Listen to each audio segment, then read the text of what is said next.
You don't know flag.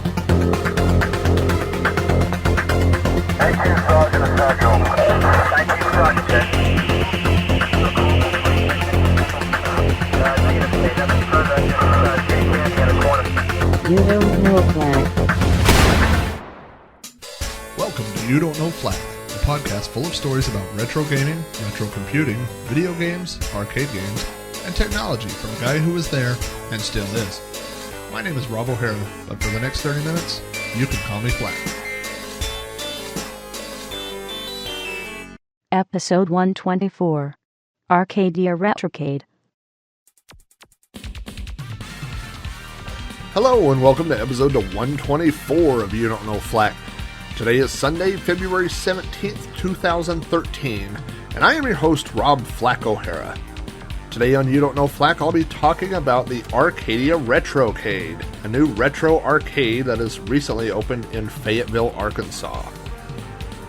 Most of this show will be impromptu. Impromptu? Is that the right word? Not scripted, not written down, off the top of the head. I went to the arcade yesterday, and so as a last-minute topic change of the podcast, I decided this would be a great topic for You Don't Know Flag to talk about this arcade, so you'll have to bear with me. I'm sure I'll do a little rambling, as I am wont to do.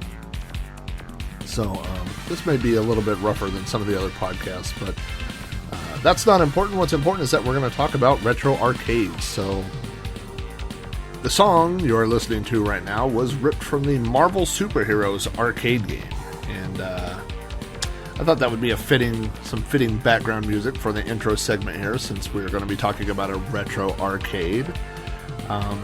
Before we get started, we are going to delve into the depths of our feedback archive. So let's take a look real quick at the voicemail box. You have 0 messages.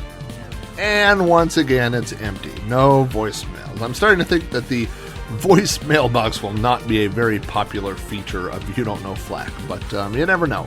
It's still out there. If you want to call and leave a voicemail message, the phone number is 206-309-9501. So let's fill that voicemail box. No, let's not fill. Let's choose these words a little more carefully. Let's not fill the voicemail box. But if you'd like to leave a voice message that may or may not get played on a future episode of You Don't Know Flack, you can call the voicemail box phone line. Again, that phone number is area code 206-309-9501. I did get some feedback in the last week, and the first feedback came from Twitter from a guy named Dave Cheney, who I have seen around in other retro circles.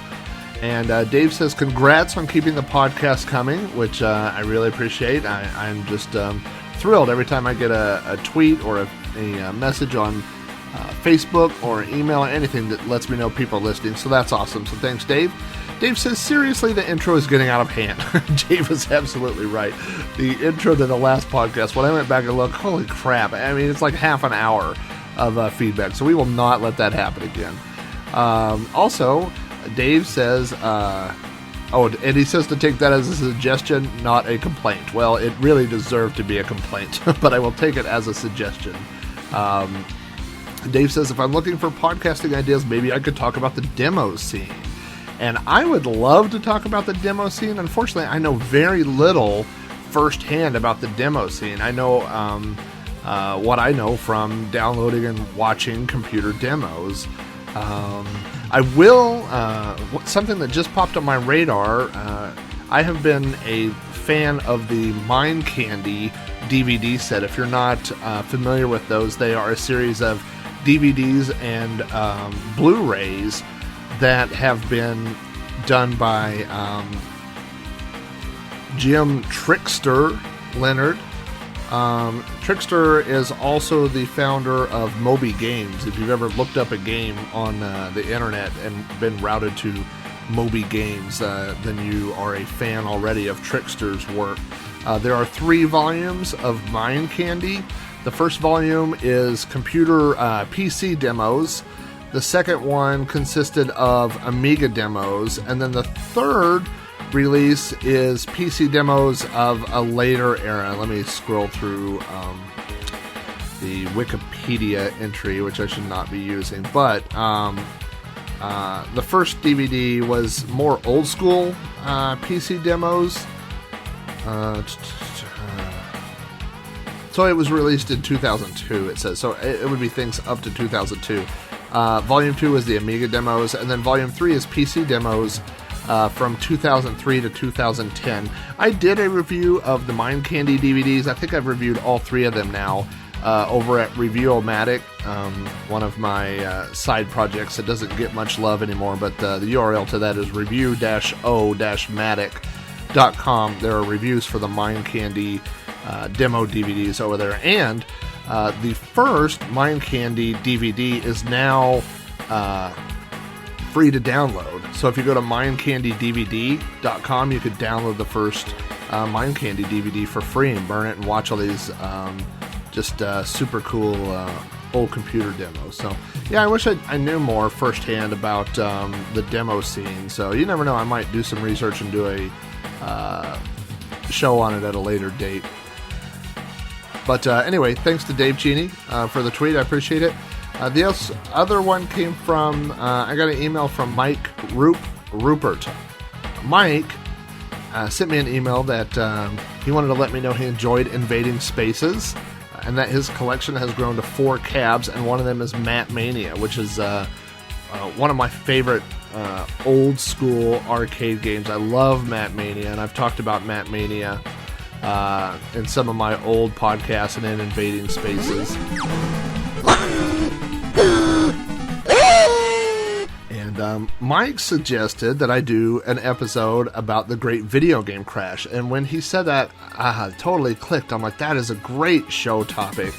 And I actually got so excited about it that was going to be this week's show topic until I went to the Arcadia Retrocade and got more excited about that than I got excited about the Video Game Crash. So today's show is the Arcadia Retrocade show, and next week I will be doing a show about the Video Game Crash of '83. So thanks, Mike, for that suggestion. So that is the feedback that I got this week. I don't want to make the intro be as super duper silly long as it was last week. So, I didn't have one. We have a show sponsor.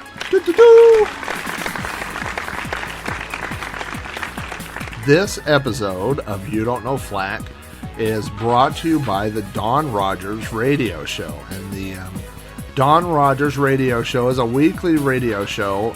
My friend, Rob Sherwin, is the producer of the Don Rogers Radio Show. And this is a radio show that I think has broken more friendships than it has made. I think it drives people further apart than it brings them together. But my buddy Rob sent me some copy here. And so he gave me 3 different versions of this to choose from, but they're all so short I may just read them all. The first one says, The Don Rogers Show is a weekly radio show featuring a bunch of idiots screaming at each other. At the end of each episode, everyone who participated is angrier than they were at the start. Guaranteed. Get all the info for the next show and listen to old episodes by hopping on to www.twitter.com/Don Rogers Show. The second one says, You Don't Know Flack is brought to you by The Don Rogers Show. The Don Rogers Show is a weekly radio program about one man coming to grips with the fact that everyone he speaks to almost instantly despises him and wishes him extended misery, blue cough, and fur tongue. Check us out on Twitter at www.twitter.com/Don Rogers Show. The third copy says, This episode of You Don't Know Flack is proudly presented by The Don Rogers Show. The Don Rogers Show is a weekly radio show, which we then upload as a podcast. Each episode follows the plodding misery of a depressed, waddling alcoholic living in New Mexico as he staves off the sweet release and honeyed pleasures of suicide for one additional hour. Check us out on Twitter at Don Rogers Show, or Skype in at any time at Don Rogers Show. So there you go. You know what? You pay the $10, I will read all 3. I will read all 3 of your copies, Don Rogers. But yeah, so there you go. The Don Rogers Show. I guarantee if you do not have thick skin, you will be offended within minutes or seconds of listening to The Don Rogers Show. So there you go. Enjoy that. So, without further ado, we will transition away from the evil, vile Don Rogers Show and begin talking about retro arcade games, and specifically the Arcadia Retrocade.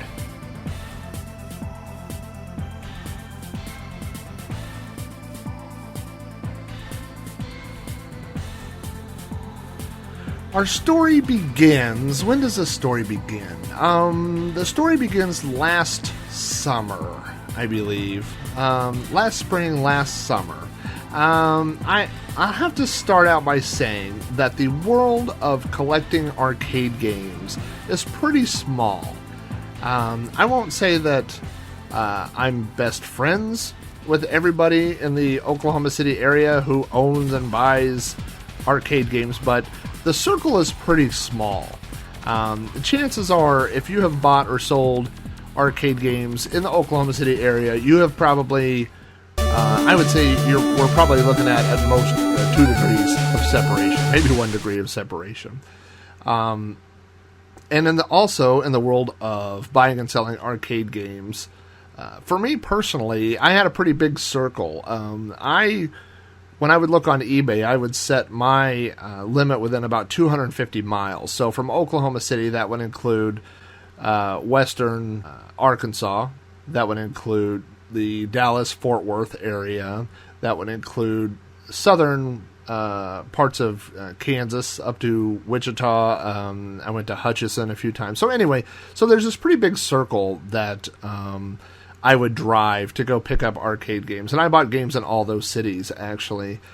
So when someone in western Arkansas began buying arcade games in an attempt to set up a retro arcade, unsurprisingly, the news made its way around, I guess. It got back to me pretty quickly. Not that, don't get me wrong, I'm not trying to make it sound like I'm some kind of kingpin of arcade news, but I'm just saying that arcade people talk. There are arcade forums all over the place, and so when somebody starts, there's a rumor that somebody's buying a bunch of arcade games, our little ears go, "Rrr," and people try to figure out what's going on. So I'd already heard this rumor that somebody was buying arcade games, and then a fellow who talked to a fellow, a friend of a friend, if you will, told me that a retro arcade game, or a retro arcade, was going to open in Fayetteville, Arkansas, and that it was going to be located in a strip mall where the original Showbiz Pizza in Fayetteville, Arkansas. Now, I've never been, up until yesterday, I'd never been to Fayetteville, Arkansas. But somebody told me that one line of information, so I just filed it away. I thought it was interesting. Last year at OVGE, the Oklahoma Video Game Expo, which takes place every year in Tulsa, at OVGE, I saw a guy going around and asking about arcade games that were for sale. And I asked one of the guys who had cabinets for sale there who the guy was, and he said, well, I don't know, he's from Arkansas, and he said something about opening an arcade. So I put all these things together, right? I'm like, oh, okay, this is the guy. And so the guy's name turns out to be Shay Mathis. And Shay is walking around, and now it's funny because video game circles and arcade, we're all supposed to be adults, but we're all a bunch of people that play video games in our spare time, So we're not really adults. We're all like 12-year-old boys inside. So we're all whispering like, oh, there's the guy, there's that Shay guy, So eventually Shay makes his way around to my table and introduces himself as Shay, and with a dead face, I say, yeah, I know who you are. And he just looks at me, and I say, you're the guy that's opening the arcade in Fayetteville, Arkansas. And his face, like the blood ran out of his face, like he got pale, and he looked at me, and he's like, how did you know that, And I said, oh, I don't just know that. I know where it's at. I know it's by where the old Showbiz Pizza was in Fayetteville. And I it came off almost like I was reading his mind, and so he says, "Who told you that?" Because I think at the time he was trying to keep it a little tight-lipped, the project, and I said, I just kind of played coy. I said, I've got my sources. There's not a lot that goes on in this town that I don't know about, buddy. But it's like a good magic trick. You hold all the cards, and it's not what you know, it's how you reveal what you know to the audience, which is what makes a good magic trick. So, but Shay and I ended up talking for a long time at OVGE. We probably talked for an hour or so until we were both hoarse. And Shay told me about his plan to open a retro arcade. And now, if you're not familiar with the 1984 arcade, which is located in Springfield, Missouri, if you are anywhere near Springfield, Missouri, ever going through Springfield, Missouri, do yourself a favor. If you are a retro guy at all, if you enjoy arcade games at all, go visit the 1984 arcade. It's, I'll say downtown. It feels like it's downtown to me. I'm not that familiar with Springfield, but I've been to 1984 arcade many times. It's about a 5-hour drive from here in Oklahoma, and I have made it many times just to go to that arcade. But the 1984 arcade's business model is you pay a $5 admission, and then all the games are set on free play. Actually, at 1984, they're not. All the games are free technically, but there's a blue button on each one. You press the blue button, and that's what puts quarters in the machine. So, a 1984 arcade opened.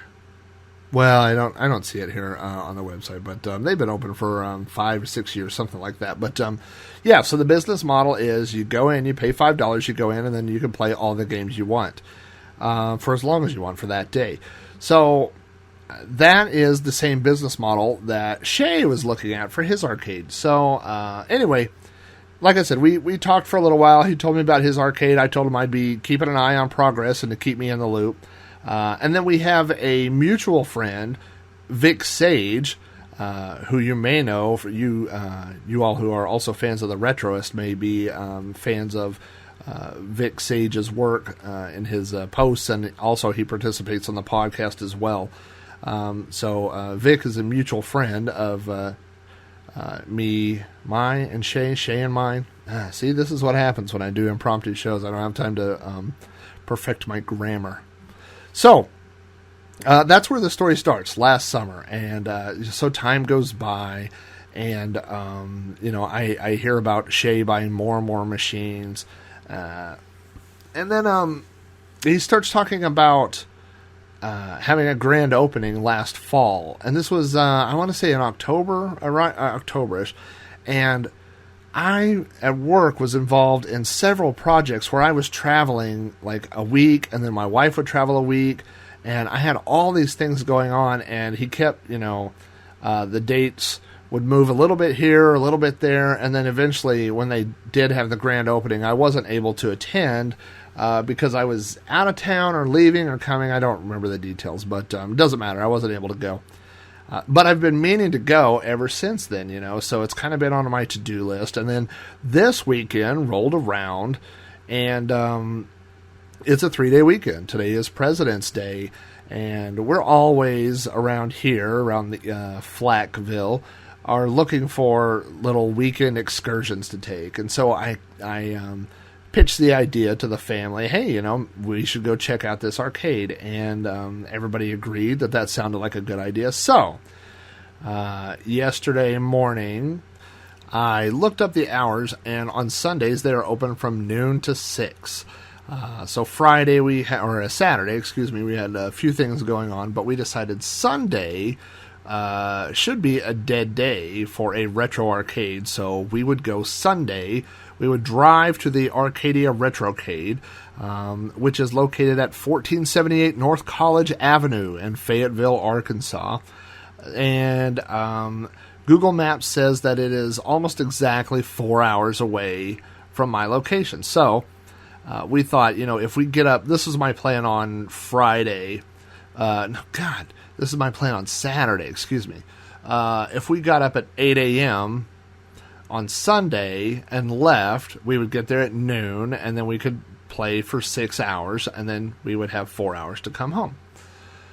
Well, my road trips never work out like that. I have 2 small children, and so I don't remember what time we left my house at 9 to go have breakfast.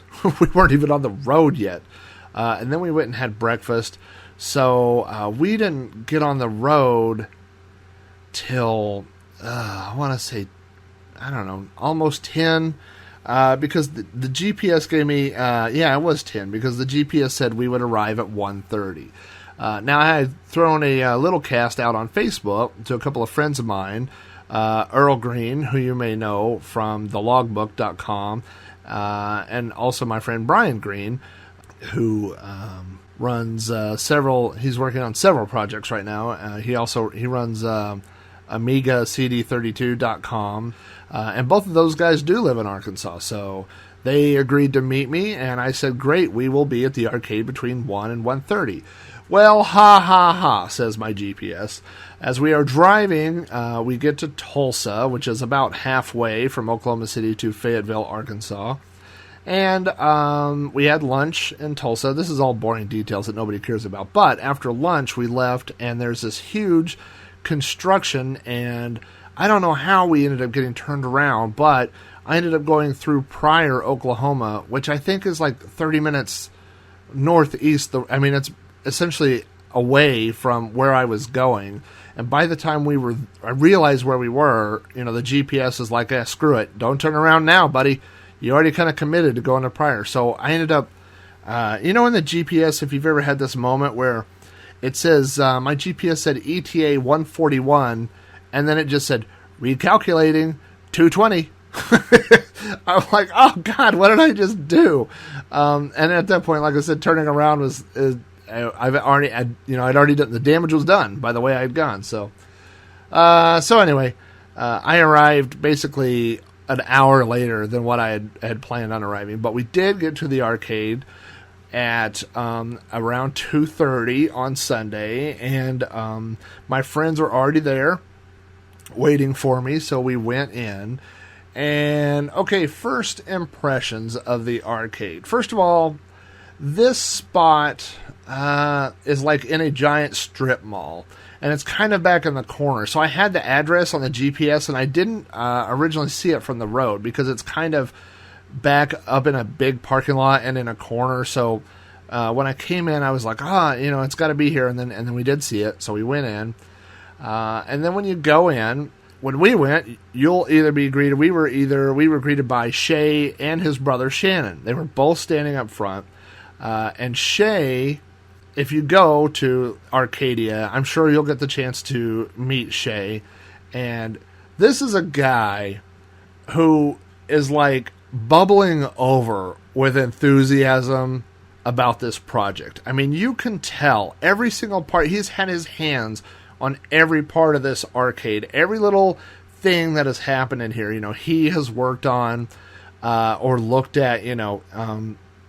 I saw several times as I was talking with him throughout the day, people leaving, and then he would stop people, with actual concern on his face and say, did you have a good time, or was everything okay, or whatever. So, I think a lot of people get into business for the wrong reasons. People get into business to make money, or not that that's the wrong reason, but, they don't have a passion or a love for what they do. But this guy, you could tell the whole time you're there. He is just, talk about a hands-on guy. At one point, I was making my way through the machines, and I found a Double Dragon. There's a Double Dragon and Double Dragon 2 machines side by side, and I'm playing a little bit of Double Dragon.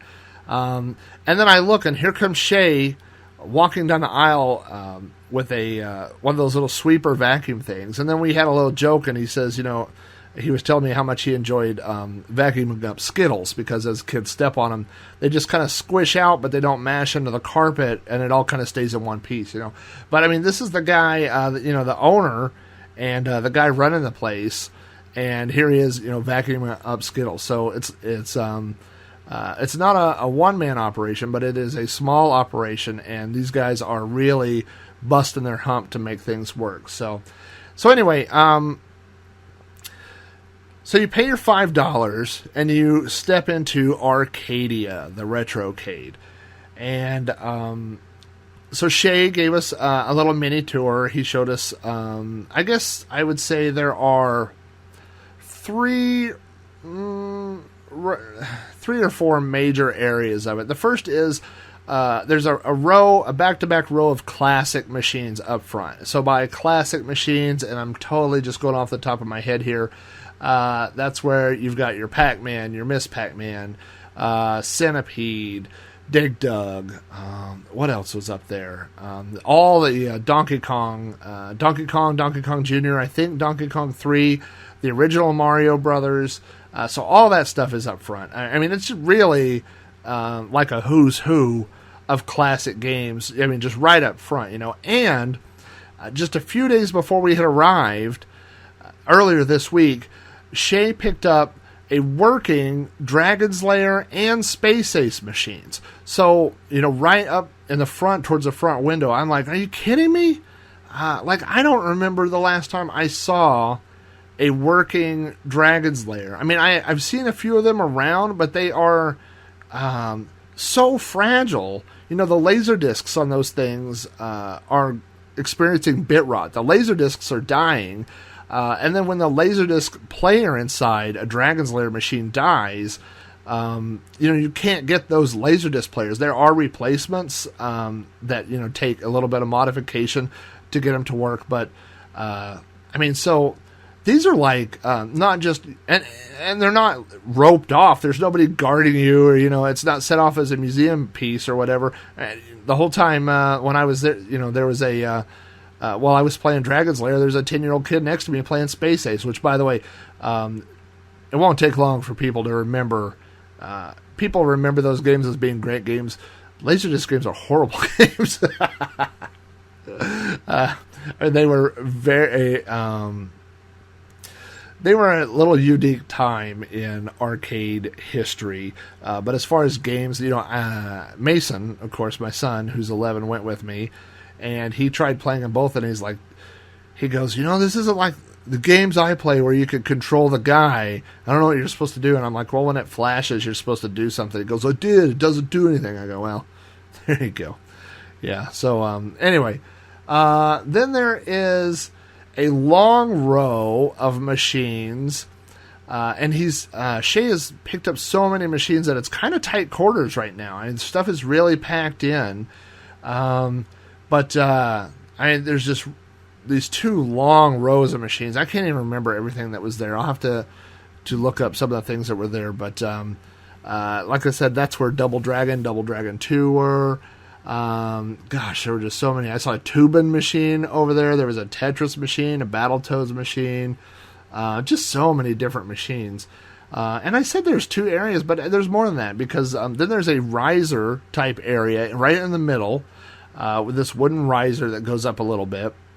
And on top of the riser, there are cocktail-style cabinets. There was a Donkey Kong cocktail machine. There was a Popeye machine. There was a Frogger machine that I couldn't get my kid off of. It's funny because all the arcade games that I've owned over the years, and my son wasn't interested at all he wants to do is play iPad games.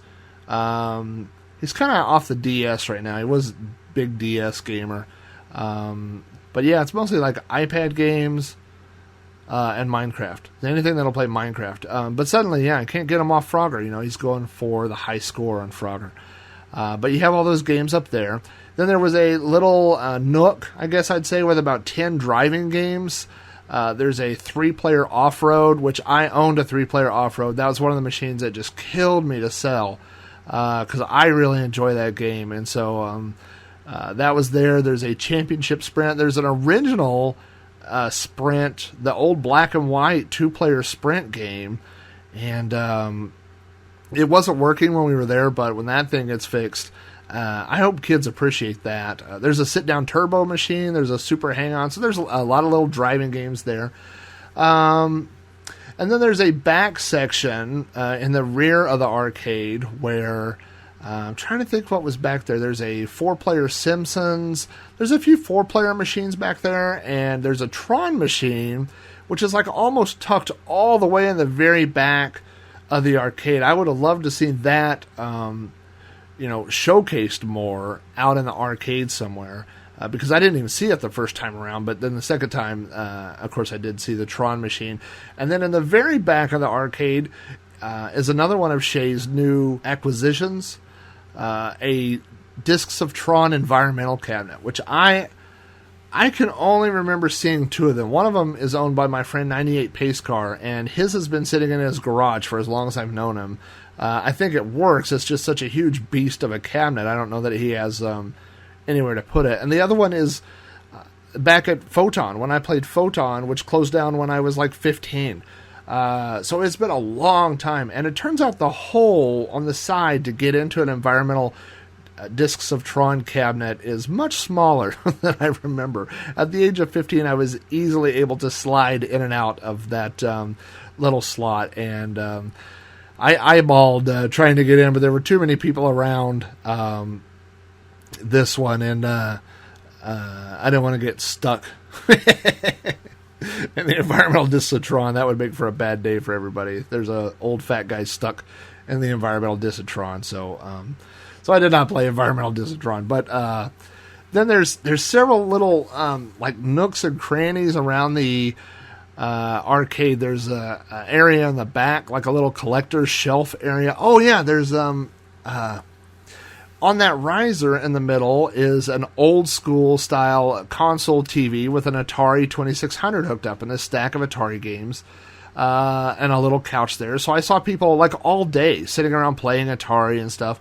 And then in the back there was another little area like that with an Intellivision, and I never saw anybody playing that. It did appear to be hooked up and ready to go, I think it was, but I didn't see anybody playing on that. So and then there's also a party room, and you can rent party rooms. I don't know how much it is, but you can contact Shay at Arcadia Retrocade and find out. But you can rent the party room and have a little party there. In fact, while we were there were kids having a birthday party, and so I wasn't able to peek in the party room until the very end, but when I did look in there looks like there's a couple of arcade games in there for kids to play. There was a console TV with a Nintendo 64 set up, and then just some tables where kids can eat cake and ice cream and get really wired up before you let them go run around in your arcade. So, okay, so anyway, let's see. What else can I talk about Arcadia Retrocade?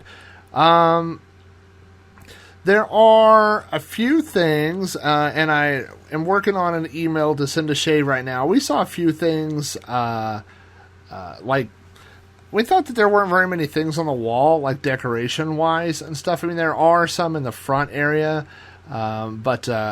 so I think what we're going to try to do is, like, put some things together, like maybe a little care package for Arcadia, and take that over there. Prior to Arcadia opening, the closest thing we had, like a serious, nice retro arcade, is a 1984 arcade game, or 1984 arcade, which, like I said, is in Springfield, which is about 5 hours away from me, but it's also several hours away for all the guys that are in Arkansas. And then we have a couple of arcade friends in Dallas, so it's even further for them. But this one in Fayetteville, it's like I said, it's about 4 hours northeast of me. You go northeast to Tulsa for about an hour, a little over an hour and a half, and then you go east for about 2 hours to hit Fayetteville. But it's much more centrally located for my Arkansas friends, obviously, because it's in Arkansas. So, we're one thing that was funny, I guess, is that I didn't play as many games as I thought I was going to play. For a long time, I owned a Gauntlet 2 arcade cabinet, and I owned it basically not because I love Gauntlet 2, but because I have a lot of good memories of playing Gauntlet and Gauntlet 2 with my friends, and so when I found a Gauntlet cabinet, I bought that in hopes that, if my friends came over, that we would play Gauntlet. So it sounds kind of weird, I guess, in a way, but a lot of the games that were at Arcadia, I've already played. Well, I mean, obviously. There are old retro games. And we have so many ways now, whether it's through MAME or, I just did the episode about the iCade and having MAME on my iPad. I've been, playing kind of off my Dig Dug kick right now. And I've been starting on a Mario Brothers, the original Mario Brothers. I started playing that again. So we all have ways of playing these games, without going to an arcade. But what you don't get in that is something that I think we've gotten away from, and that's the social interaction. That's the, challenging a guy to Karate Champ. And by the way, I will challenge anybody to a match of Karate Champ. I get to be player one, because that's how I roll. I'm on the left, but you want to play Karate Champ? I'll play Karate Champ for money. I don't care. I'm crazy. Full point. It's that. One of the things I said when I was talking to my friends Brian and Earl while we were sitting there is, if I lived close by that place, I might spend $5 just to go hang out there. Just to go on a weekend on a Saturday, and it's just that total mind warp of going back to a classic arcade. It's that whole ambience of being around those machines, hearing the machines, hearing people playing the machines, hearing kids laughing, hearing kids spinning the poles on the foosball table, or the slap and the crack of the air hockey table, listening to the kids in the party room come running out and, running over and playing The Simpsons and crowding around. There is nothing like a real Dragon's Lair machine. The sound from that thing is just so awesome. It had like a deep kind of booming, bassy sound that you don't really get through MAME. So yeah, just being there, I thought was awesome. But yeah, like I said, I could see, especially if I was local, just going there on a Saturday, paying my $5 and going in and just hanging out, just playing games with other people, having my friends meet me there, just all that kind of stuff. I think it's super cool. And I gotta say, on a certain level, that I'm totally jealous of Shay Mathis for pulling this off. God, what kid who grew up in the 80s and loved playing arcade games, what kid wasn't this their dream to have their own arcade? And don't get me wrong, I know that it's not all, candy and lollipops. Is that a real... I just made that up. I don't know. But, there were games on the floor while we were there that were broken, and there were some games that he said had broke that day, So that is... I know that the guys, Devin and those guys at the 1984 arcade, when I talked to them, that's a full-time job. A full-time tech job of keeping the games up and running, and that's something that I know Shay and the guys at Arcadia are already addressing. But so yeah, it's not all just, hey, you buy arcade games and play, games all day. There's a lot of work involved in this, but pulling it off is so awesome. I'm just really thrilled for those guys. And if you want to find out more about the Arcadia Retrocade, their page on Facebook is, you can look them up. It's Arcadia, Arkadia Retrocade. So you can find them on Facebook. Their address in Fayetteville, Arkansas is 1478 North College Avenue, and the phone number there is area code 479-445-7844. So if you make it out to Arcadia, be sure to track Shay down and tell him you heard about his awesome arcade from You Don't Know Flack. And Arcadia is also on Twitter, and they are at A-R-K, Retrocade, all one word, Arc Retrocade at Twitter. So you could get on there. Gosh, you know what? One thing I didn't mention was in the front of the arcade is a giant whiteboard, and this is just like how the 1984 arcade does it. There's a giant whiteboard with printouts of different arcade marquees, and the all-time high scores are tracked on that whiteboard. Along with the people's names. So that definitely, I gotta say this. After listening to the No Quarter podcast a while back on Dig Dug, it really got me into a Dig Dug mode. And hearing Carrington and Mike talk about their Dig Dug scores, I was like, I should be better at Dig Dug. Jesus, I'm terrible at Dig Dug. There's no excuse for me being this bad at a game that's 30 years old. So I cracked down and I listened to all their little scoring tips and tricks that they shared, and I looked on the internet and I found all these things, and I made little patterns for Dig Dug. So I've got patterns that go up to about I think there's one level, like 7, that's just a free-for-all. 7, I just run around and pump everybody and blow everybody up. But up through like a level 10 or 11, I have patterns. I drop the rocks. I smash multiple pukas and Figars. And so now on a good average game, anywhere, it depends on how things go, anywhere from 50 to 80,000. And on a really good game, my high is like around 120,000, something like that. So I was really feeling good. When I got to Arcadia, I thought, if I have a chance of getting my name on the board for anything, it might be Dig Dug. And so the first thing when I saw the board, I went and I found Dig Dug, and boy, I'm trying hard not to cuss here. It's like 479,000 points. It's so ridiculous. Like, if I had my best game ever and multiplied it by 4, I still might not get on the board, I was just so pissed off.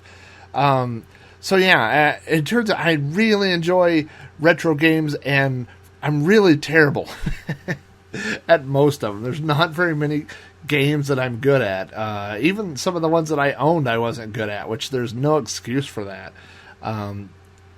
But I am good at Rampart, so that's good.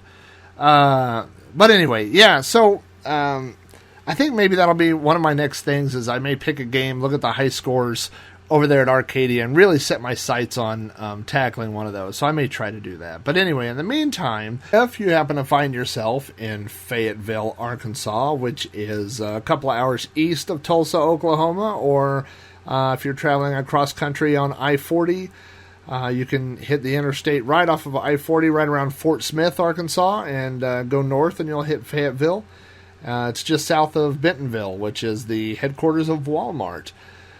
So if you are in that part of the country, then definitely stop by the Arcadia Retrocade.